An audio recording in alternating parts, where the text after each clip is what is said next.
kaonti ma Migori oketo omenda marom nadi od bura ma Migori okalo bajet mar kaonti no mane romo shillings bilion 10 ne iko omenda ma 2023-2024. Kuom omenda ni giketo tenge bilion 3 mar dongruok mar kor gwenge. George Juma leronwa mathoth.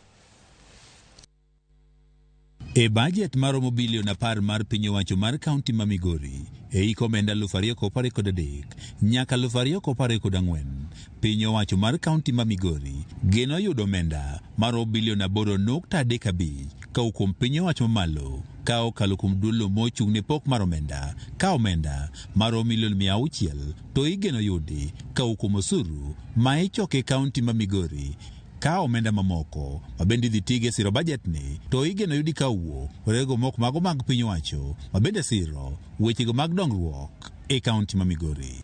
We have actually passed the Migori County Appropriation Bill. Migori County Appropriation Bill is what informs that the budget is actually done.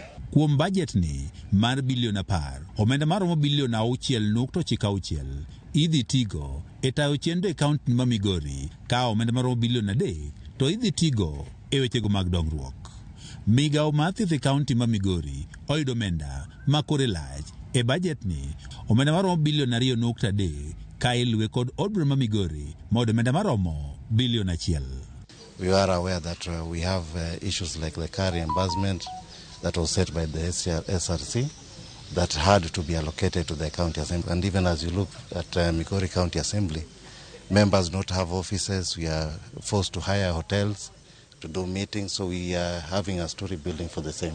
Migawo mar wuoth kaachiel kod gedo mar apaya oket ni omenda maromo milion 759 kamano mochung' ne pur, pith jamni kaachiel kod re to kendo omenda maromo milion 800.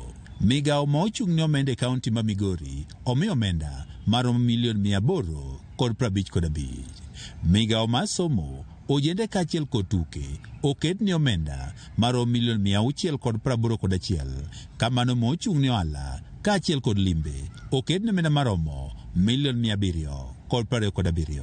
Bajet machielo oket nyaka ne education kama kora chunge kendo wayudo ka bajet moket kuonde go dhi miyo nyithindwa bedo gi kuonde mabeyo magisome gi gik moko mabeyo magitimo. Migawo mar pi kaachiel kod teko bende oyudo omenda maromo milion 415 ka migawo mochung' ne jotich e kaonti ma Migori oket ni omenda maromo milion 769. Migawo mochung' ne alwora kod mwandu mantie bwo lowo oket ni omenda maromo milion 591 ka migawo mar lowo to oket ni omenda maromo milion 234.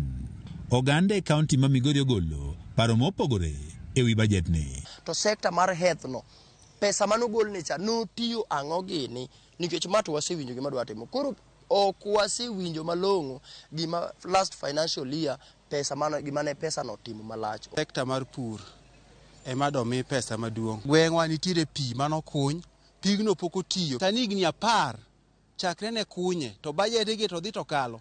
To kineno mos ibo yudo ni pige giendi no se chul gi ga. One of the lapses that was there in the previous regime was the monitoring and evaluation department was not empowered to give support in terms of implementation of projects and follow-up of projects. Right now, in this budget, we have allocated some good money to ensure that the monitoring and evaluation department works in hand with the implementation committee at the Migori County Assembly. Piny owacho ma Migori koro mi thuolo mar tiyo kod bajet ni bang' MCAs koro kalo chikno omiyo thuolo mar tiyo kode ma idendo kaka appropriation bill. Kabedwaro mar oganda eni bajet ni koro kete tim e yono mowinjore. George Juma, Ramogi TV, Migori. Bang' report ma George Juma